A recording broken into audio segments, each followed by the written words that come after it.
Joy to the wise, joy to me. I refuse to be a fool. Hi, good evening, and you're welcome to Voice Notes Community. Thank you for your time. The time is 10:49, and we're about to have a good time. I feel like that rhymed. So that song I was singing at the beginning was a song that my sister learned in secondary school. I feel like this might be wrong, but I feel like my sister had a more like proper secondary school, like a proper boarding house experience than I had. Or maybe I've just forgotten so much that this is just imagined. But anyways, that song was what came to my mind to start with. So yeah, how have you been? How was your week? My week was a week. It was like busy. Like it was busy. I was actually busy. Like it was busy, and then school is back this week, and so like today's Friday, school is back. School was back on Monday. So basically, it's a lot. Like it's just a lot of deadlines are already like shining in my face and everything. But it is exciting because last term and everything, and also like a lot of hard work to get done. But I'm excited. Work is also going, a lot to learn, a lot to get used to. But we're doing it. We're there. So you guys, all right. It's about that time for our 10 seconds of silence and of meditation and of thinking. And we're just going to do that in a little bit. I'm trying to wait for it to be exactly 2 minutes and then go.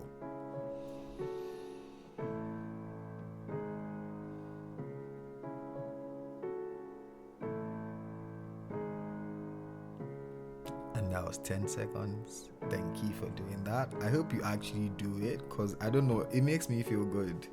I was listening to episode 4, and I think that's that's when we started in the 10 seconds thing, and I don't know if it made me feel good, like just that like 10, and then I think I'm getting a lot more comfortable with silence. So like I don't know, I just really like it. Anyways, I hope you guys like it as well. You people should really please start to comment, even if like I don't know, you should comment, please. Thank you very much, and thank you for listening. I really do appreciate it. All right, so today I don't have like a large major topic, to be honest. I just have like a bunch of thoughts that are not like I honestly can't see how they connect, but they are the thoughts I have, and I'm just going to go through them. And I was going to tell a story, and now I've forgotten. Okay, I remember the story now. I'm sure that everyone has had seasons where you're like, and to be honest, this idea came from a friend.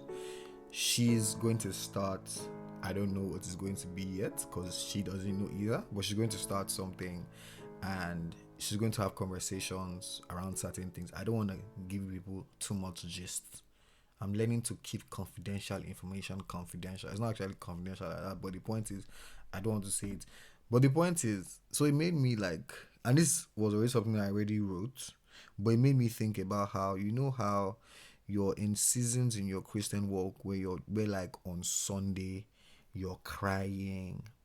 First of all, funny thing, you guys, I used to feel like if I don't cry in worship, I've not really worshiped God for like a very long time. If I did not cry, that worship did not really bang like that. Like that worship leader needs to go and pray because why didn't I cry? But now it has changed. Thank God for light and thank God for like wisdom. But I remember like a time we would have Thanksgiving services, and I'll start thinking like I'll start thanking God for all the bad things I have done. Like I would remember there was this, okay, actually I don't think my parents know this podcast exists, but there was this particular time in uni. I say in uni, in secondary school. So my class in secondary school, when we were done, we had like this period where there were a bunch of parties. So I remember one of these parties, I was wearing Timberlands. These Timberlands, I fought to get them. I don't even know how I found the money, but I still had these Timberlands, and I was so gone. Honestly, I'm very sure I not drink that much, to be honest, but like, I was so gone that in my head, my shoes were on my head. Like, I'm not sure if that makes any sense. But just to show you that, and then this was in Ibadan at the time, and then every time it was bike, like within like any small thing, and that time fuel was not that expensive now, so we'll just stop the bike. Like, I think like the longest distance, like 1K, you just enter the bike, boom, you've gotten to where you're going to. So I just like remember thinking about like, so in Thanksgiving that would mean I'll not be thanking God for that. Ah, God, you saved my life. I'll not be crying. But the point is, that story was just by the way. But the point is, I used to have all these seasons where like on Sunday I would give my life to Christ and everything, and I would love up on God, and I would mean it. Honestly, I would mean it. But by Monday, or not even by Monday, by Sunday evening, it would clear. Why? Because there were certain people or certain situations that as soon as they came up, I would just I would just forget everything that I have cried in church, everything that I have promised God, everything. I would just let it go. And at a point, not even at a point, I know, let me not say at a point, like as if it was a very short period of time, but like it was a thing where like if certain woman texted me, and that's at a point I didn't use to open my phone. I don't do it till now, mainly because I like to be focused. I don't like distractions. But that time I think it was because I knew that if certain people text me, if I see their text before church, I'll be distracted and I'll not really hear anything. So I used to not check my phone until after church. But now this I'm actually going somewhere with you guys. I'm going somewhere. Do you know what is so there's a Bible, I think it's Hebrews 12 verse 1, I believe. It says, let us lay aside every sin and every weight that easily besets us. Do you know that thing?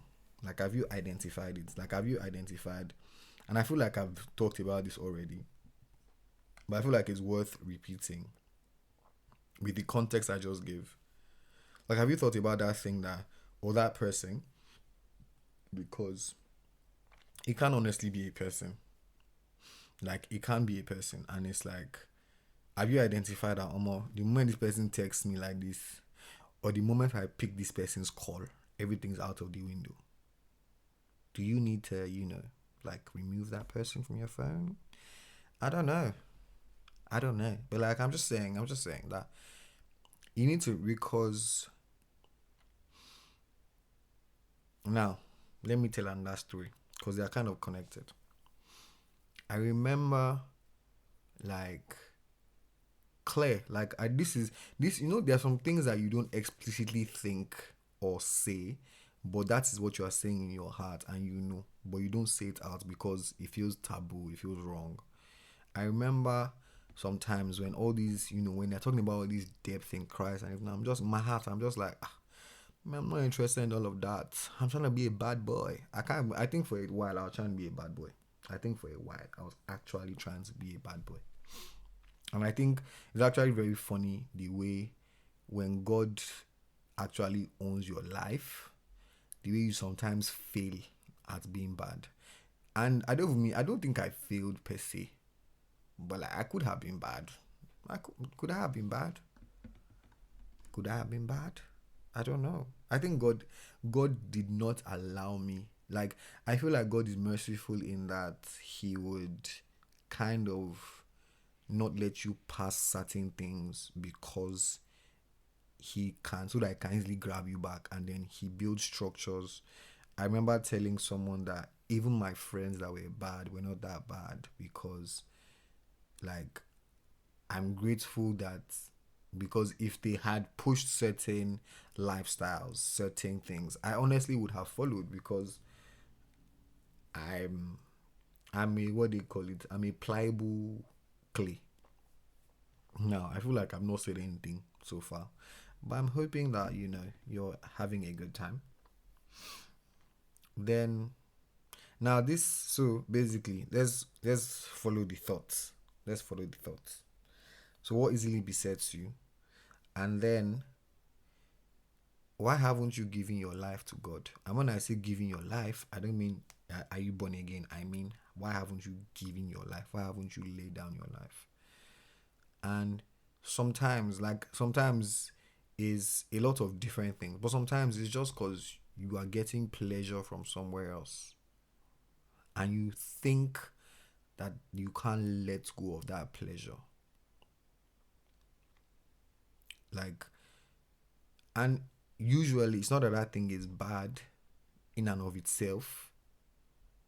It's just that you are placing, it's like if for example you realize that if you truly give your life to Christ, you would have to let go of certain relationships, and that sacrifice might seem too high for you at that moment.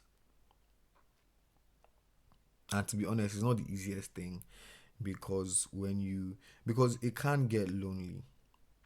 Like, imagine everyone you know, everyone you love, they know you in a certain way, and then you know that if you hand over your life to Christ in fullness, in you would have to pull back from those relationships because they would no longer align. So it is a hard thing to do. Then this now brings me to the idea that, so I was having a conversation with someone or with a few people, and we're talking about, like, oh, talking to somebody about Christ, and people who don't believe in anything, and the first thing that came out of my mouth was, who do you run to in distress? Now, for a little context, this week in my church we had something called NextCon 24. If you haven't heard, now you're hearing. And it was super awesome. And my pastor asked a question: who told you? Like, you have to listen to the whole message to understand. But he asked, who told you? And then I just kind of clocked that. Who even told me that God is for distress? Because if you think about it, when we think about prayer, we think about, oh, that person is going through a lot. Like, when you see one brother in church that he's holding his stomach, he's like, I'm imagining it in my head right now. Like, when you're holding your stomach, you're holding the back of your head, and you're praying, your whole body is vibrating. And people can think, oh, this person is going through a lot, or this person really needs God. But then who told us that? Who actually told us that, oh, God is for distress? God is for when you need stuff. God is for when you are scared. God is for when you are in lack. Who told us that? Why can't God be our place of comfort? Why do we need other things? Not crazy thing. I think this week I was feeling a type of way, and I wanted pleasure. And I don't mean like sex or anything, or like, I wanted to just feel better. Like, I wanted to feel better.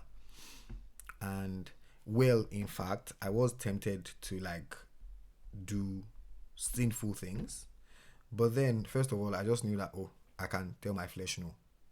I learned that from NextCon as well. So check that out if you want to. But that's not where I'm really going to.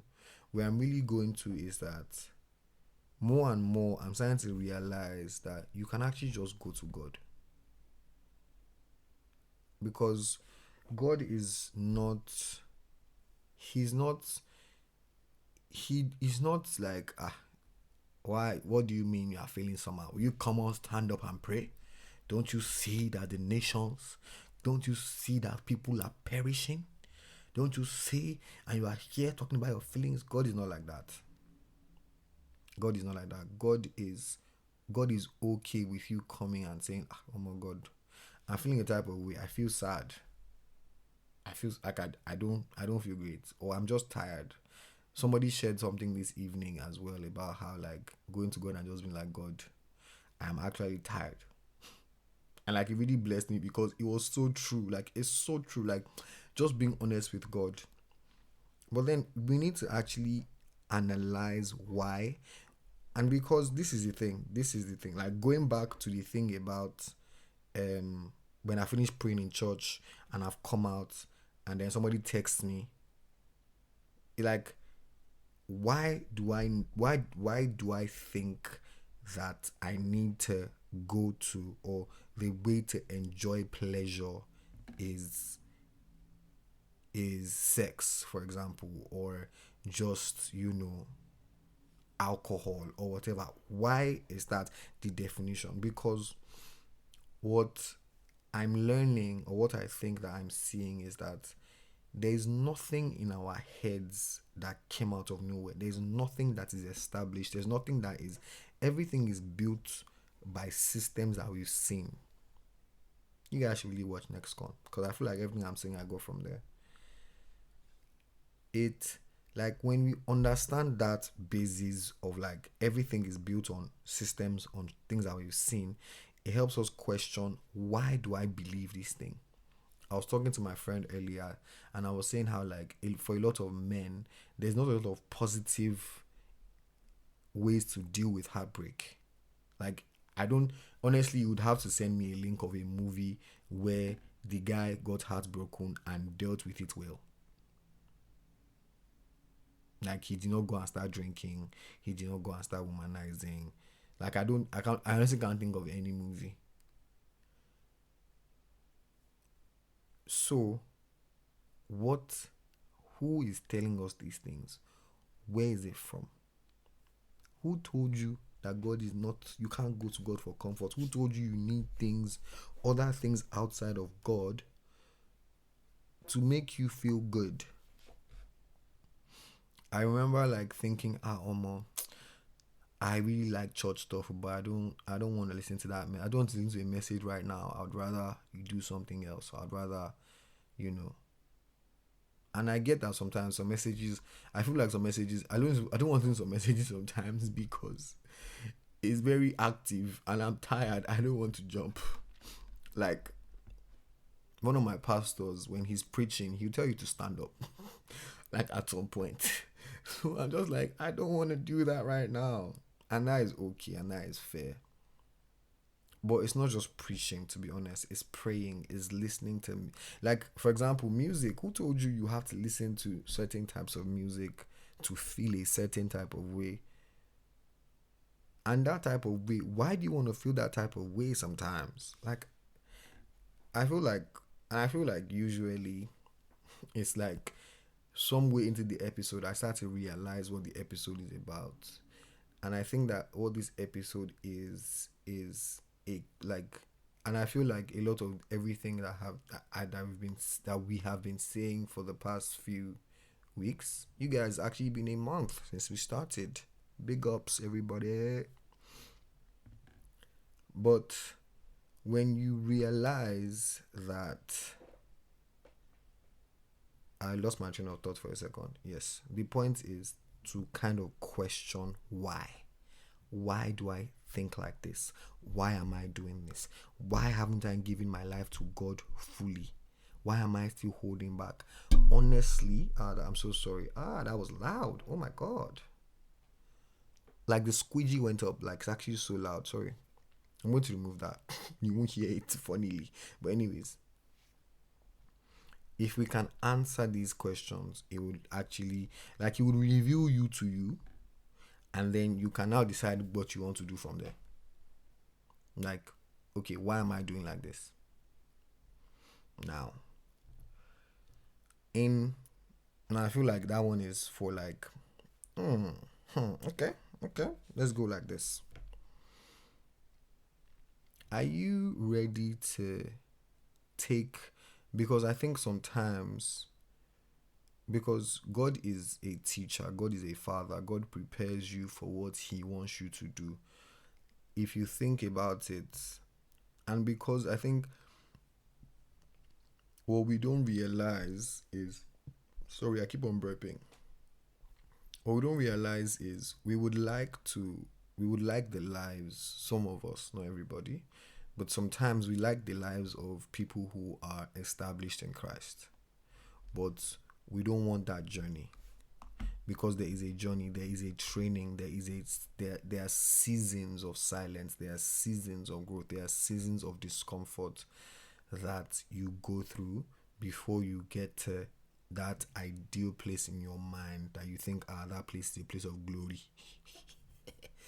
And God God takes you through process.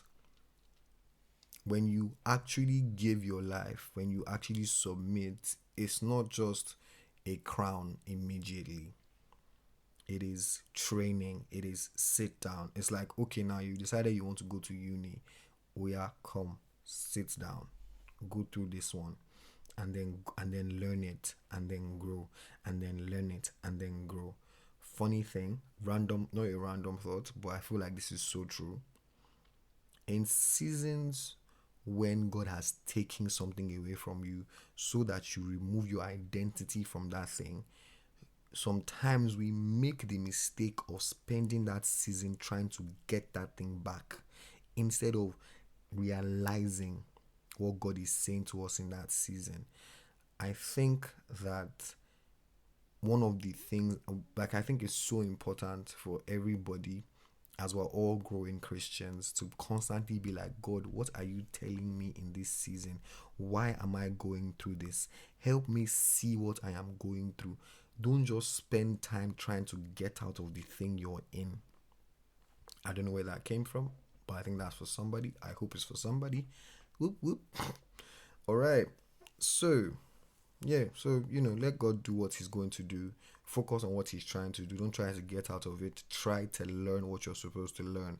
Because, see, to be honest, if you don't learn it and you come out of it, you will go back there again. I learned that somewhere. I can't remember her name, but I was watching a bunch of podcasts one time, and that just hit me, and it stayed in my heart. Then I'm actually almost done, you guys. Short episode. I knew it was going to be short. Very, very, just a little short one. Just a little short one. Then, okay. I think this is the last thing. And I'm going to read it out and then talk about it for a bit. If you're not sinning or doing things that do not please God due to other factors apart from the love of God, then that is a problem. Let me explain. My pastor. And when I say my pastor, it's just because I'm not going to start dropping names here. When I start dropping names, I don't know. I'll start dropping names at some point, but I don't know when.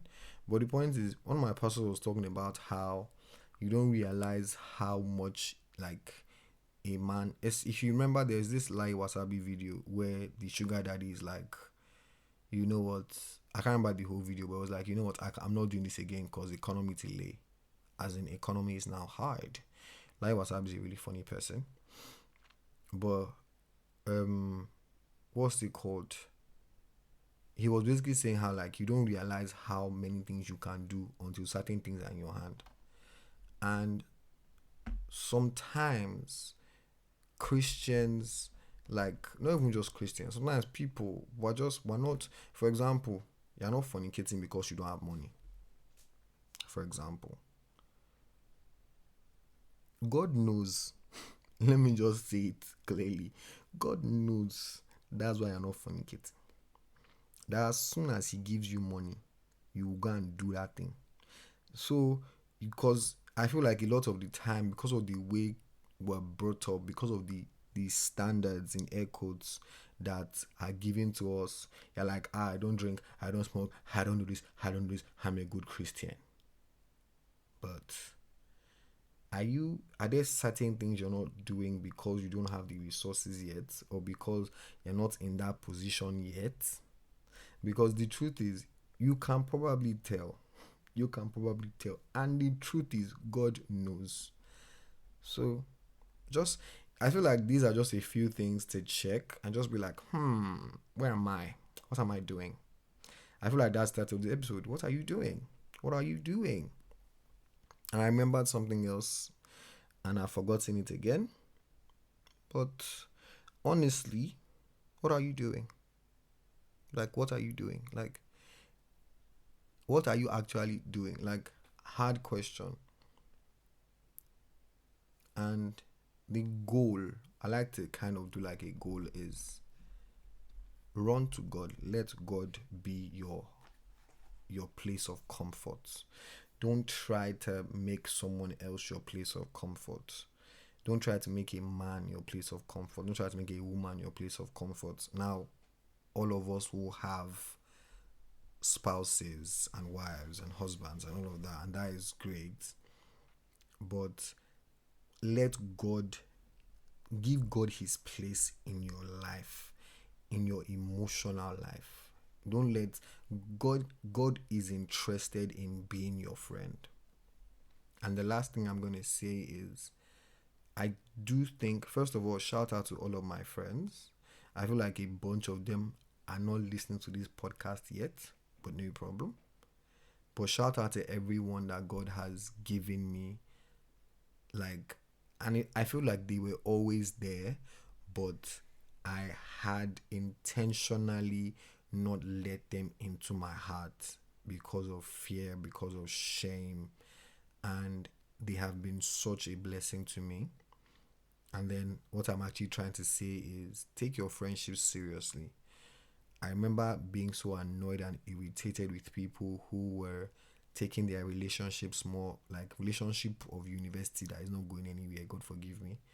But like their relationships, they took their relationships more seriously than their friendships. And I think that your friendships are such important things in your life, and you should not be overly casual with them. Like, take them super seriously, like super seriously. Love up on your friends, like actually your friendships, because I think you know the people who are your people, so treat them like your people. Let them know they are your people. Let them feel you in their lives. So yeah, just a few thoughts today. um I should come up with a proper ending situation, to be honest. I don't have an ending right now. Well, thank you so much for listening, and I've been MJ. Good night.